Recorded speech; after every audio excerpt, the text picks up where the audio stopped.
পুজোর শেষে তৃণমূল কংগ্রেসের উদ্যোগে পালিত হচ্ছে সাড়ম্বরে বিজয়া সম্মেলনী।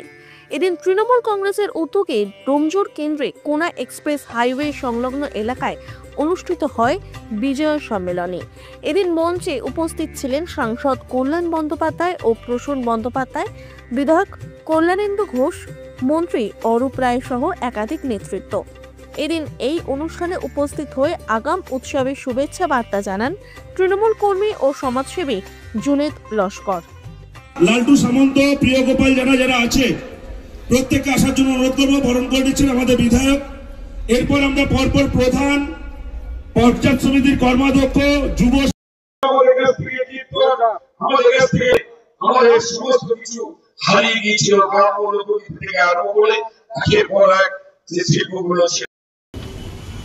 সবে দুর্গা উৎসব গেছে মানে এখনো চলছে। আজও কলকাতায় কার্নিভাল, কালকে আমাদের ওখানে কার্নিভাল ছিল, তোমাদেরও ছিল বোধহয়, সব জায়গায় কার্নিভাল ছিল। আর পুজোটা আমি করি, পুজোটা আমি মেতে উঠি, কালকে পর্যন্ত মেতে উঠেছি, তাই তার রেশ এখনো কাটেনি। একটা স্টেজ থেকে আরেকটা স্টেজে যেতে যে সময় লাগে সেই সময়টুকু এখনো পর্যন্ত আসেনি। এখনো রাজনৈতিক বক্তৃতা দেওয়ার মতো সেই পরিস্থিতি এখনো মানসিকতাতে তৈরি হয়নি। আর যা সুন্দর সব সেজে গুলিয়ে এসছে, কেউ মা লক্ষ্মীর মতো, কেউ মা সরস্বতীর মতো, কেউ কার্তিকের মতো, অন্যরকম। 2025-এর দুর্গা উৎসব শেষ হয়েছে, আমরা আজ থেকে মাটিতে। আমাকে তাপস জিজ্ঞেস করলো, দাদা একদিন আসতে হবে। আমি থাকছি না দীর্ঘদিন, তো একমাত্র ডেট আছে আমার কাছে আজকে, তুই যদি করিস আমি আসতে পারবো। তাপস রাজি হয়ে গেল, 24 ঘন্টার মধ্যে করেছে। তাপসকে সেই জন্য ধন্যবাদ জানাবো।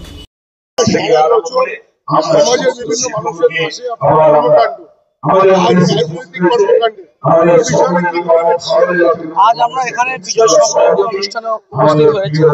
বিজয় সম্মেলনী আমাদের জন্য একটি আলাদা তাৎপর্য, এবং বিজয় সম্মেলনীর মাধ্যমে আমরা মানুষের সাথে আরো নিবিড় ভাবে কিভাবে মিশতে হবে এবং সামনে মানুষের কিভাবে চলতে হবে, এটা আমরা শক্ত করবো। এবং আপনারা জানেন চারপাশে যেভাবে শকুনের মতো যে সমস্ত বিরোধী উৎসব, যে বিভাজনের রাজনীতি নির্বাচন করতে চাইছে, যে বিভাজনের রাজনীতি কাজ হবে না। কারণ রবি ঠাকুরের বাংলা, বাংলা, লালনের বাংলা, এই বাংলায় বিভাজনের রাজনীতির কাজ হবে না। এ বাংলা সম্প্রীতির বাংলা। এ বাংলায় সম্প্রীতি যারা নষ্ট করতে চাইছে তাদের 2021 বাংলার মানুষ জবাব দিয়েছে, এবং এই 26 বাংলার মানুষ জবাব দেবে এবং আরো তীব্র সুর দেবে। তারা যদি মনে করে যে বাংলার যে পাওনা যে টাকা, বাংলার যে আবাস যোজনার টাকা, 100 দিনের টাকা, রাস্তার টাকা যে আটকে রেখেছে কেন্দ্রের সরকার, তারা যদি মনে করে এই টাকা আটকে বাংলার মানুষকে জব্দ করবে, তারা কোনোভাবেই করতে পারবে না জব্দ। কারণ আমাদের পাশে আমাদের নেত্রী, আমাদের জননেত্রী মুখ্যমন্ত্রী মাননীয় মমতা বন্দ্যোপাধ্যায় আমাদের পাশে যখন যতদিন রয়েছে, ততদিন বাংলার উন্নয়ন এভাবে ধারাবাহিকভাবে চলে যাবে। এবং তাদের কেন্দ্রীয় সরকারকে আমরা কঠোরভাবে 26 জবাব দেব। একটা আমাদের যে বাংলার যা বিরোধী দলনেতা, তার একটাই কণ্ঠ যে सनातनी हिंदू खतरे में है। हमें तो लगता है सनातनी हिंदू खतरे में नहीं है, बांग्ला में केंद्रीय सरकार खतरे में है।